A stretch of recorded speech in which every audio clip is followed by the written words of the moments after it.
एक बार एक ठाकुर जी की अनन्य भक्त कॉलेज में पढ़ा करती अपनी सहेलियों के साथ वृंदावन जाती है। देखती हैं वहां छोटे छोटे लड्डू गोपाल की मूर्तियां रखी हैं, हर कोई वो खरीद रहा है तो इसने भी खरीद ली। बोला मेरे भाई बहन तो है नहीं, मैं भी इनकी सेवा करूंगी, दिन भर इनसे बातें करूंगी। ले आती है लड्डू गोपाल घर पे, रोज सेवा करती है, स्नान कराती है, पोशाक चेंज करती है, भोग लगाती है।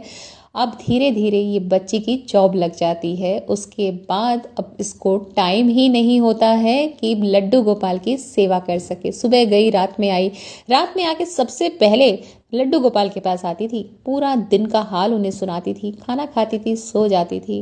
कुछ दिन चलता रहा। माँ को बोला माँ अब आप ही को सेवा करनी है। देखा कि माँ अच्छे से सेवा कर रही है, पर 3-4 दिन बाद इसने नोटिस किया कि ठाकुर जी की तो आज जो पोशाक है वो बदली ही नहीं गई है। माँ से पूछा आज अपने स्नान नहीं कराया है। माँ बहुत इरिटेटेड थी, चिल्ला के पड़ती है, बोलती है तूने ना मुझे दुखी कर रखा है, मेरे घर में इतने सारे काम है, अब एक काम तूने मुझे और दे दिया। माँ कहती है कुछ नहीं है, ये पाखंड है, क्योंकि जो सृष्टि के निर्माता हैं उनको हम क्या कर सकते हैं, उनको हमारे भोग की जरूरत है, उन्हें हमारी पोशाक की जरूरत है। तो माँ कहती है ये सब छोड़, मेरे से नहीं हो रहा ये काम। पहले सोचा मैं तुझे बता दूं, तू हर्ट हो जाएगी इसलिए बताया नहीं। सोचा तुझे ही कह दूं तू खुद कर ले, पर तू सुबह इतनी जल्दी निकल जाती, तू कैसे करेगी।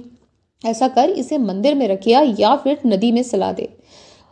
ये पूरी रात ना सो सकी और अगली सुबह उठकर ठाकुर जी को लेकर नदी के किनारे पर जाकर रोए जा रही है, उन्हें निहारे जा रही है। कहती है कि मैं आपकी सेवा नहीं कर पा रही हूँ, अब मुझे आपको यहाँ से लाना पड़ेगा, लड्डू अपना ख्याल रखना। और राधा रानी से गुहार लगाती है, हे किशोरी आप मेरे लड्डू का ख्याल रखना। बस नदी में सलाने ही जा रही थी, पीछे से एक हाथ आता है, एक छोटी सी लड़की बोलती है अरे इतने सुंदर लड्डू हैं, इन्हें क्यों नदी में बहा रही हो, मुझे दे दो ना, मैं सेवा करूंगी। ये वो लड्डू उन्हें दे देती है उस बच्ची को। घर आ जाती है। अब बेचैनी इसकी बहुत बढ़ गई कि वो तो छोटी सी बच्ची है, कहीं खिलौना समझ के तो ना खेलेगी, मेरे लड्डू का ख्याल सही से रखेगी, मेरे लड्डू आज किस हाल में होंगे। और इस बेचैनी के साथ इसकी आंख लग जाती है।